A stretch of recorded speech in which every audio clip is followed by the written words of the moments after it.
This is our ninth podcast for Hoops and Dreams Forum, and thanks to the club, we've already managed to talk to Albert Adoma, Johan Barbe, and Luke Amos. This episode, we're delighted to welcome Sam Field to our screen. Welcome, Sam. Thank you. Thanks for having me. Hey, you're listed as a huge Baggies fan, I gather. So it must have come as a bit of a dream come true for you to actually sign for them. Yeah, it was a bit of a strange one, to be honest, thinking about it, because obviously my grandparents, my parents, all big West Brom fans. So the fact that I got to go on trial with them and join with them, it was the quickest negotiation. There wasn't even a negotiation. I was signing. It didn't matter what, even at 7. So yeah, it was. I was very lucky in that aspect. Well, that's good. I've got from 2016 to 2021, you were with them, featuring 34 times and scoring twice. Pretty good. Yeah, no? it's not Ronaldo, but it's not too bad.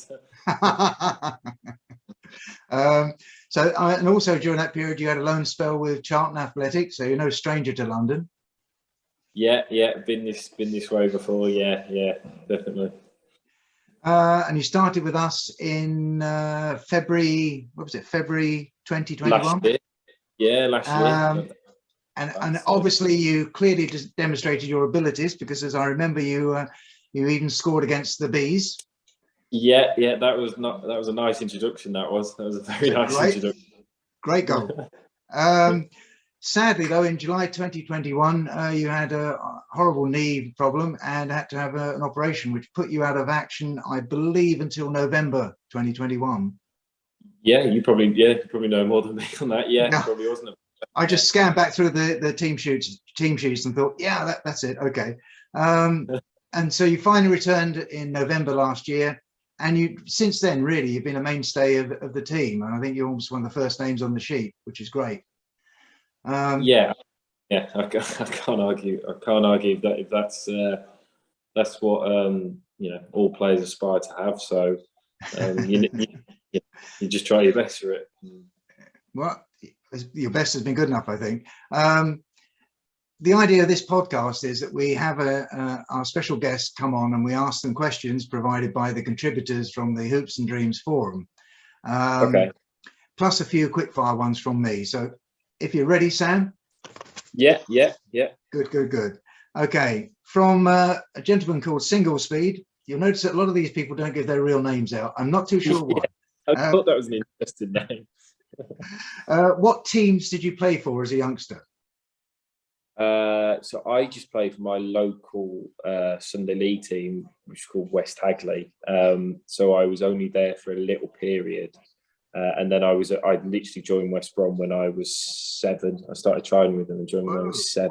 Yeah, so I only played for my Sunday League team for half season. So West Hagley, if you want a name, that was it. No one else. Well, hopefully one of our people from the forum will actually say, "Oh, West Hagley, I know where that is." Yeah. So this is from Northwest Hoop. Who were your favourite players when you were growing up? I had a few. Zidane was all. I was young to remember him, like really appreciate him. I remember him at the 2006 World Cup. I was just intelligent enough to really understand what he did, and he was unbelievable. Frank Lampard as well. Good.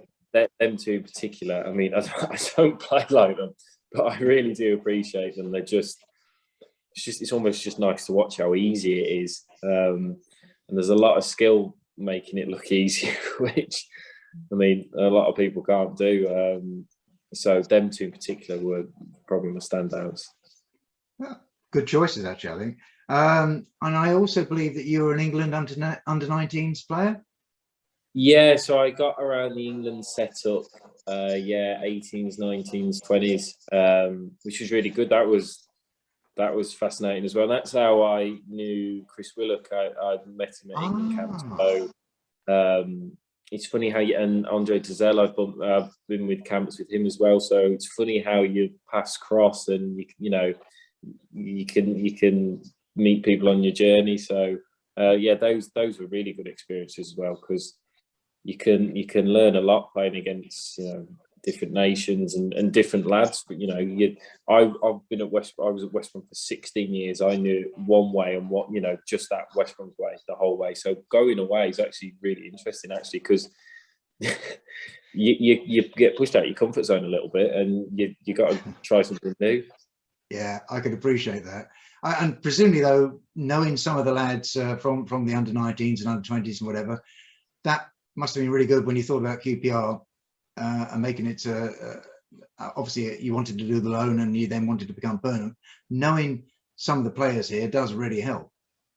It makes a difference. It does help. It's just easier to settle in and get bare your surroundings and get used to where you are. To be honest, I know obviously Charlie Austin. I knew well from West Brom. So there was Paulie Bon I knew from Charlton as well. Right. Stephen. Yeah. And me and him played together for West Brom against QPR. So it's weird how all these. It's a weird West Brom link, to be honest, at QPR when you think about it. So it does help. It just helps you settle in, and all those guys are great. To be honest, they made it extremely easy for me. So that's all I can say. To be honest, thank you.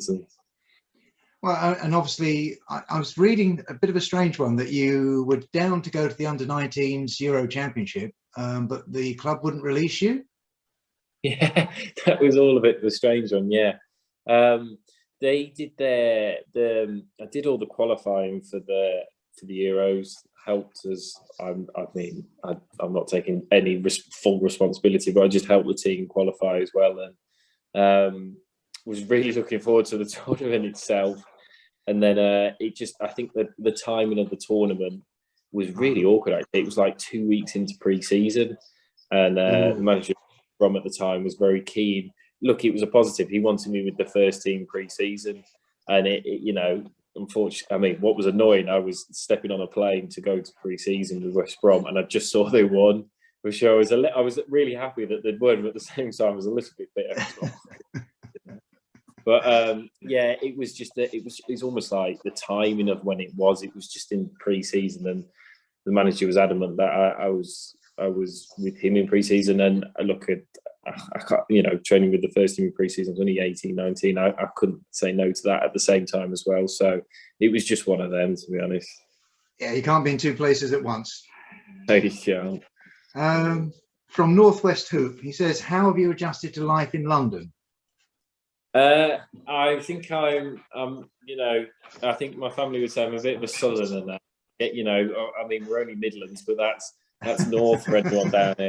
I think going to Charlton helped. It got me used to London, and it was hilarious me using a tube the first time there. I think I blocked everyone on the escalator coming down because I was looking at the board going, where am I going here? And I don't think I got it straight away, but doing that and then being here for the last year, I haven't been home for a while, which a home I would say is Birmingham. I haven't been that way for a while. I've got so used to it, and long may it continue, because it's a really nice part of the world. I can see why everybody wants to come to London, to be honest. Yeah, it's getting a bit crowded though. Okay. Yeah. Northwest Hoop also says you scored a goal pretty much from your first kick in a QPR shirt, which was amazing, but you've not scored since. In what way was your role? What way has your role changed this season, as it appears you don't get the chance to move forward as much as perhaps you'd like? Yeah, I don't think I've had a shot since 2014. It feels like, to be honest. So, it's just, look, I love the side of this game which is tackling, heading it, screening it, all that. I guess people call it the dirty side. I actually really love. I need to work on my other side. I need to be able to do that and improve that. And I think it's just gradually finding the right times to do it. I don't think I can just try a 50-yard dribble and shoot from edge of the box weak foot. I think it's something I just gradually start getting in the right positions. And look, I think you might be able to tell from my celebration when I did score, I was just as surprised as anybody else. But yeah, it is a part of my game. You see it with other midfield. You're almost like when in that position, you're like a cricketer all round. You've got to be an all round. You can't just have batting. You need batting and bowling. So it's definitely part of my game. I need to improve. So hopefully, I just need to start getting in the right positions. Thinking if I have to grab the ball off someone for a free kick, I might do soon. To be honest. Well, I just hope you do a few times and do score. From Stotey, and he says new players at a lot of clubs have to do a song or play something or whatever, perform in some other way as part of their initiation. I certainly know this used to happen at QPR. But does it still happen? I think a few of the old boys have got away with it recently. I had to do it. I hate to do it, but I can't. Obviously, being injured at the start of the season, I didn't travel. It would generally happen at like an away game, away in the hotel. Okay. When we're just having, I think it's with a lot of clubs. It's a lot of tradition. Which first away game, in the hotel, having food, you hear that horrible, and everybody knows it in football. It's that ding, ding, ding, ding, horrible, because everybody, if it's you knowing how to sing, it's the worst sound in the world. Yeah, I know. A few of the lads have got away with it. I think I find it really awkward watching someone as well. I really don't like it. So it doesn't bother me, but it might come back into the stream of things soon. I don't know. Oh, okay. So you didn't actually get to do one. So I did one. Yeah, I had to sing. What did I? I sang a bit of a strange one. "Leave Right Now" by Will Young. Yeah, don't ask me to do it. It was shocking. But yeah. And how did it go down? I mean, it went down, but that's about it. I wouldn't say there was no encore or anything like that. That's okay. At least you've got through it safely. Yeah. So teammates, another one from Stotey says teammates at all levels seem to have nicknames. Do you have a nickname within the team? It's a weird one because my name's British Stam. Is like you can't get much shorter than that. I guess no, it's going to be longer, isn't it? Yeah. I get Fieldy a little bit if that's, but no, it's one of the two, to be honest. I respond to both. It's nothing, some people have some really good ones, but I've never been blessed with a good nickname. Well, that's fair enough. I think it's good to have a short name, and that solves that problem. It's easy though. I mean, you look at poor old Uncle Albert. I mean, it's yeah. So this one's from me. The knee injury that you suffered last year, was that your first long period out of action, and was it hard to take? So I'd had this knee issue for a while now. I'd actually done it 4 times. I'd done it with Charlton. I'd done it twice at West and with QPR at the start of the season in pre-season. So it was almost the reoccurrence was just painful because I'd get going again and then it would happen again, and it was just very demoralising having that. I could cry a story. All footballers go for injuries. It was one of them that by the 4th time, me, the knee specialist, and the doctor were like, we should probably get this sorted. And I was like, yeah, let's just get this done. And in a weird way, I saw it as a blessing. I saw it as me, getting a chance to get it sorted and still be able to play a part this season. I thought just get your head around the second half of the season and worry about that. So yeah, it was annoying at the time. It was what it was. You just have to get on with it. It's no one's going to do your work for you. You just have to get on with it. And you have to just really do, because everyone gets injured. All footballers get injured, and you really are more special than anybody else saying it. You just get on with it, get back fit, and try your best. Yeah, I know Luke said when we were talking to him that it was really hard at times, coping with it. And I would imagine, as much as anything else, it's the isolation you feel. You're going into the same building as the rest of them, but you're turning right, they're going left, or vice versa. It's weird. Like on a match day, you get this weird buzz feeling, and you hate it, but you crave it at the same time. And you don't have that with your injured. There's no adrenaline. There's no rush. And you can just watching them. It's painful watching them go out, play, and not being part of it, and see them enjoy it, seeing them train, and seeing them. And that's no disrespect to the lads. That's just because you're not part of it. It's just, yeah, Luke. I mean, Luke knows more than anyone how difficult it is. And look, he was really helpful from me talking about it with mine. And I think you have when you get injured like that, you have a real appreciation of football. Then you really respect every minute you get, and you don't take anything for granted. That's one thing for sure. Yeah, and I think that the fact that you're saying that when they go out and play, you're feeling a real loss. I mean, I think that just shows you the pull of a team, the way that a team, it gels together, Definitely, but the lads are brilliant when guys are injured. The part of the team, everybody knows that it's not. But when match day comes, when you're having to sit in the stand, and it's hard. It's really hard. So you do need your teammates, but we spend more time with each other than we do our own families. A lot of us, you have to be a part of the team, because otherwise it makes the season very hard. I'll say that. So yeah, no, I could really believe that. It must be. From Tomcat, I told you we got some strange names. Do you enjoy the position or role that you play for in QPR? Yeah, I do. I love it. I absolutely love it.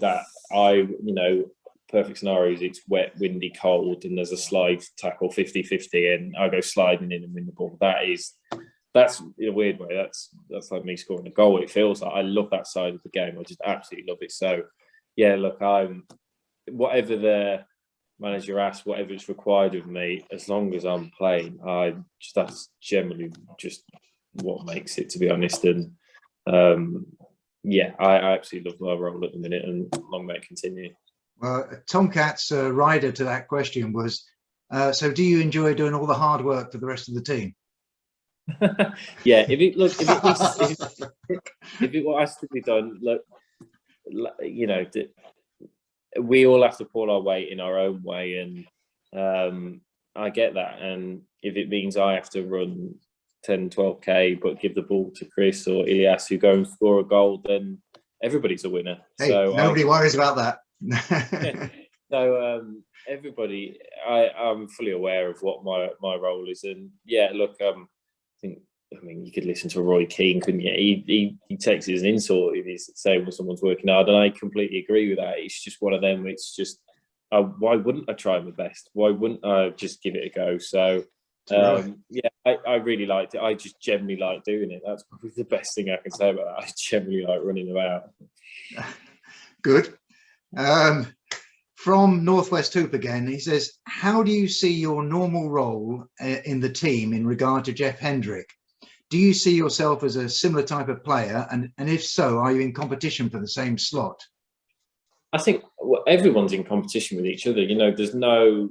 There's no guarantee. Look, people play more often than others. Yeah, I'm not denying that, but there's no guarantee. Everyone is aware that they're on their toes for positions and places, and because everyone wants to play. Everyone's desperate to play. For a moody bunch when we're not playing, we are like spoiled brats at times. Seriously are. So yeah, Jeff's similar in certain aspects, but look, I'd compete with him like I'd compete with anyone else in midfield.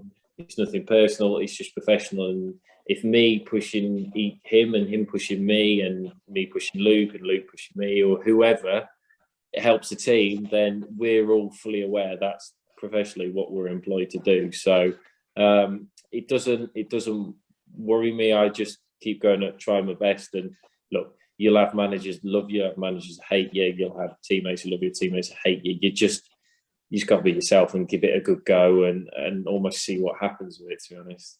Yeah, I can see that. And also I'm assuming that there will be occasions where Mark Warburton will decide to play somebody else other than you because it suits the opposition.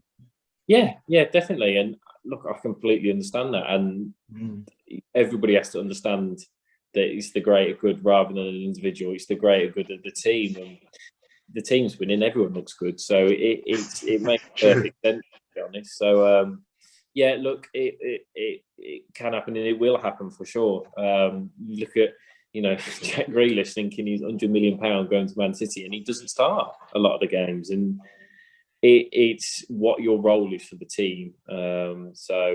Yeah, everyone fully understands that there's so many games in the Championship that I think football's changed now. You can't play every minute to a degree. You can't, you're better off playing 30 games at a higher level than trying to get through 46 with a few midweek games where you're like, oh, can't move, feel stiff, feel tired, all this, blah, blah. So I think that's the way the game's going, rotation, high energy, high impetus, the running's high. So it's part of it, and everyone knows where it's going and where it will go. I can promise you, Sam, it doesn't get any easier when you get older. Yeah, some of the boys said that as well. From Single Speed, he says, other than football, what other sports do you follow? Oh, do I follow? I like golf, but not as much as some of the other lads. And I like watching the Masters. I think you'll always get me watching the Masters and the Ryder Cup. And then I'm probably not watching too much golf. I like cricket. I like watching cricket, to be fair. I find it quite interesting. T20s, one-day internationals. I'll watch anything. I love the Olympics. I'll end up watching God knows what sport. I don't even curling. Yeah, so it's a sport that I was watching that. Yeah, I put the Winter Olympics on, and some of the stuff I'm watching. I'm watching people do backflips on with skis and everything, and I'm like, oh yeah, God knows what. But I can watch a lot of different things, but I would say golf and cricket are probably the main two. Okay, that's good. That's good enough. Single Speed also asked, what type of music or what types of music do you like? And do you go to concerts and festivals? I think quite a few of the lads would. It's funny, if I'm in the gym, or they don't even need to know if I'm in the gym, they'll know by the music if I'm in the gym. Because I quite like more old school stuff, a bit older stuff. I like a bit of today's stuff as well, but I'm quite wide ranging, and I can go from Fleetwood Mac, Rolling Stones to a bit more Oasis, Coldplay. I quite a bit of a spectrum, to be honest. So it's all over the place, my music. In terms of concerts, I've never been to a festival. Hasn't really lined up last summer. I'd love to go to Glastonbury one day. But concerts, I've been to a few as well. I've seen who have I seen? I've seen Stereophonics live. I've seen Coldplay live. I've seen quite a few. I'd say I think the lads know my music taste is different to a lot of theirs. Okay, better not say any more than that then. Yeah. This is actually another one I shoved in here for this, particularly for this reason. Tomcat turned around and said, has anyone else other than me mentioned that you look like Chris Martin, lead singer of Coldplay?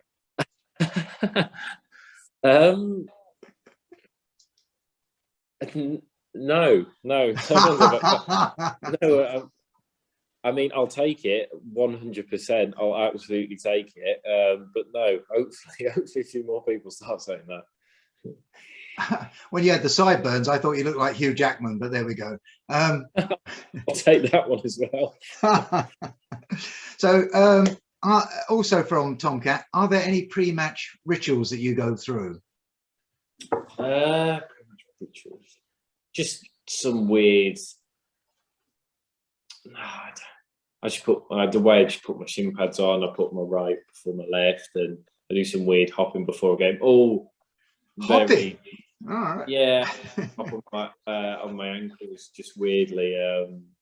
Little things like that, little ticks like that.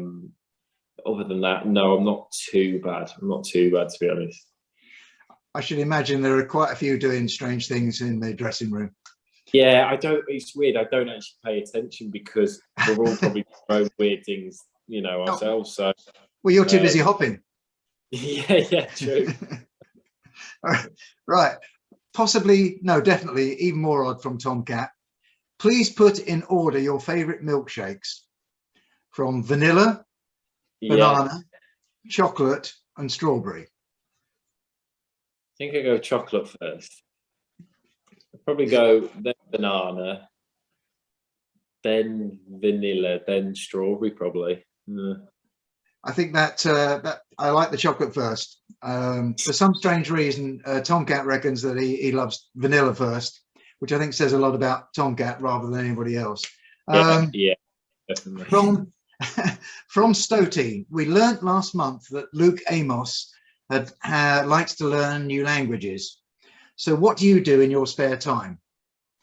I was trying to learn Spanish. But that's not, don't ask me to say anything because that's gone very poorly the last couple of months. But I was doing that. Some of us have been doing some coaching badges, trying to just get some coaching badges as well. A bit of mixture. We might play golf. A few of us. A few things, to be honest. But Luke, I've heard Luke speak French, and it sounds French. I don't know if it is French, but it sounds good. It does sound good. And obviously he can have a conversation with Johan Barbe, and he said that. It seems like a good conversation as well. That's one thing. I was trying to speak Spanish, but they speak so fast. It's poco. Yeah. Bit by bit, right? I must admit I've lapsed on that as well. So from Tomcat again, do you still feel we will make the playoffs this season? Yeah, I back us to. I don't see why not. I mean, everyone else has. I mean, we've had a poor last couple of months. We're still right in the mix of it.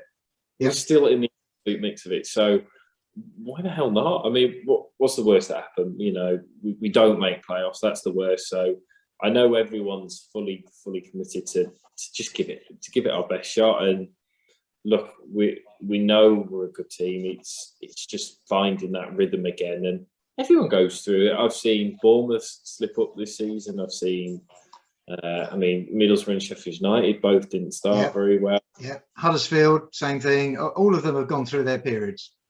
Exactly. So we're no different. Sometimes you just have to soak it up, get through it, and look, it's a big.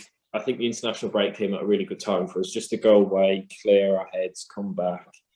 And hopefully, I think Fulham's a really good game for us to come back to, and hopefully make a real point to everyone that we're dead up for this. So I fully back us. I mean, eight.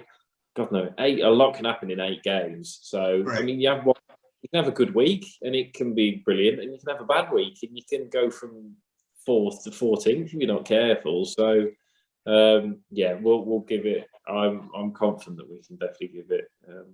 I think any day, I think any team in the Championship can beat another team. It's just that close. Definitely. So we're looking forward to it. I must admit, we want to see you guys up there. Definitely. Was that one of the reasons why you actually joined QPR to get into the playoffs and push for promotion? Look, I really like the ambition of the club, and just coming last year, it was such a good feeling, playing, being involved. The feeling around the club was brilliant, and that obviously they wanted me as well. So to feel that value was really important, to be honest. So good. When it came around to it in the summer, it was a very easy decision, to be honest. No-brainer. I really enjoyed the way that the end of last season had gone. I think some of the football we were playing was unbelievable. It was absolutely unbelievable, and I think teams have really respect us now and do a lot of homework on us, and we've got to take that as a compliment massively. But now we need to almost, take up that respect, up our game more. So, look, I was really happy, and I mean, it'd be very naive if you don't think we're moving in the right direction. I definitely feel it, and I think you're absolutely right. I think every other team around has worked out that QPR are a side that are going to play good possession-based football. They're going to attack them, and they're looking at ways to stop us. And we just need to work on this. Yeah. Right, I better get on. So, when the team wins, I celebrate with a single malt whiskey. How do you celebrate? Not like that, no. I might treat myself to a takeaway. That's about as interesting as it gets. I mean, especially if we win, I'm tired a lot of the time. I don't want to do anything. I'm shattered from the game, so it'll just be food. It might be pizza. It might be a burger, something like that. It's not as entertaining as you think. It's generally food, to be honest. Okay, that's nothing wrong with that. Okay, finally, we've got my quick 10 questions. So these are quick fire questions from me to you. So if you just answer without thinking too hard, it won't be too difficult. All right, okay. Here we go, Sam. Who is the player that you most relate to in the squad and why? Oh, God. This isn't good for you, quick fire. He's really good. I'll just say Charlie Austin because I just love the way he says it how it is. I think everyone will be like that. All right, that's good. Good answer. Are you married or in a long-term relationship? And if so, do you think it helps to unwind after a disappointing game, or do you want to just be alone? I think it's probably good to distract yourself, and it is. I know it's life or death. It is life or death, but it isn't at the same time as well. It is, but it isn't. And emotionally, you can get wrapped up in it. So it's probably, I would say quickly, it's probably best to unwind, just relax, and just forget about it if you need to. Yeah, that's a good answer. If you'd not made it as a professional footballer, what would you have done instead? Is there perhaps a family business that you would have gone into? No, I'm not good at business at all. No, nothing. Something outside, probably PE teacher, something to do outside. Okay, that makes sense. So you're saying about you were taking or working towards your coaching license. Would you think that's where you want to go after you stop playing football full time? I'm honestly not sure, but okay. I'm honestly not sure. But I would like to be able to have that possible. If it's an avenue, you have to see where you are at the time, because some of the lads, Lee Wallace is a good example. He said at my age, he said he didn't have an interest whatsoever, and now he's the age he's now, where he's now, and he's like he's so keen on it, he can't wait to do it. So I would say it depends. See how I feel, but maybe yeah. Okay, that's cool. Okay, I don't know if you have children or nieces and nephews, but who are playing football, and if so, would you encourage them to become professional footballers too? You got to follow your dream. I don't see why not. I mean, it'd be very nice if I said, "Don't follow your dream, kids. Give up." Yeah, definitely. Give it your best shot, and make sure you enjoy it. I think that's the main thing as well. Don't do something you don't enjoy. If you really enjoy it, then, which is what I have done, it doesn't, in a way, it don't feel like work. So yeah, just do what you enjoy. Okay, this is a bit of a weird one. Which resort or area or even country would you recommend others to explore? It's the one I'd like going. I'd say Spain. If you haven't been to Spain, go to Spain. There's lots of good cities to explore there. Which bit of Spain do you go to? I've been to Madrid, Barcelona, Valencia. Those three in particular, just I think Spanish people got it right. They wake up late, sleep in the middle of the day, and then they're late out. So they've got a good routine going there. I think so too. Yeah, that's good. We'll have to try the Alhambra as well down in Granada. Yeah, I think you'd like that as well. Okay. If in the QPR dressing room, who are the noisiest when things are going well or going bad? Would I suspect Charlie Austin? Yeah. You probably knew the answer to that one before you even asked the question. Okay. Yeah, probably Chaz. Chaz probably loudest. That's fair enough. So it wouldn't be you. No, I'm probably one of the quieter ones, to be honest. Okay. What event do you regard as the most momentous to date in your footballing career? Probably my debut for West Brom. Probably, it's that. I think it probably sticks out in everyone's mind. Is your debut? So I'd probably say that one. All right, that makes sense. Are you a cat person or a dog person? I don't have either of them, but I'd be a dog person. Okay, cool. Okay, told you don't have to think hard about these. And finally, do you think you'd make a good captain for a football team? That would be for the team to find out. I don't know. Hopefully, yes. Good. That's a great answer. Thanks very much, Sam, for your time. We really appreciate it. And hopefully things will go from better to better. Hey, that's all we're all hoping for. So, yeah, definitely. Yeah. Thanks a lot. We know who we are. You know who we are. We are QPR.